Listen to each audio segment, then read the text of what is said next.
ಸಂಬಳ ನೀಡದೆ ಮೇಲಾಧಿಕಾರಿಗಳು ಅನಗತ್ಯವಾಗಿ ಕಿರುಕುಳ ನೀಡುತ್ತಾ ಇದ್ದಾರೆ ಎಂದು ಆರೋಪಿಸಿ ಡಿ ಗ್ರೂಪ್ ನೌಕರರೊಬ್ಬರು ಧರಣಿ ನಡೆಸಿದ ಘಟನೆ ಚಿಕ್ಕನಾಯಕನಹಳ್ಳಿ ವಲಯ ಅರಣ್ಯ ಇಲಾಖೆ ಕಚೇರಿ ಎದುರು ನಡೆದಿದೆ.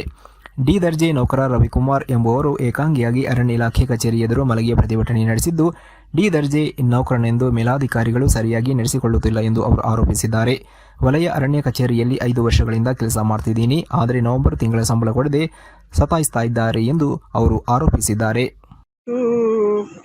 ವಿಷವೆಂಬಕಂತೆ ಸುಟ್ಟು ಹಾಕಬೇಕು,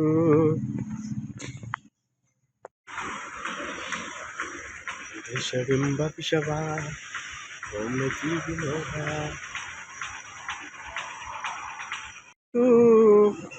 ವಿಷವೆಂಬಕಂತೆ ಸುಟ್ಟು ಹಾಕಬೇಕು,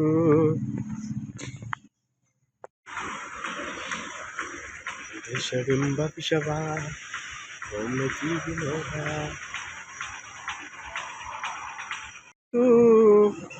ವಿಷವೆಂಬಕಂತೆ ಸುಟ್ಟು ಹಾಕಬೇಕು.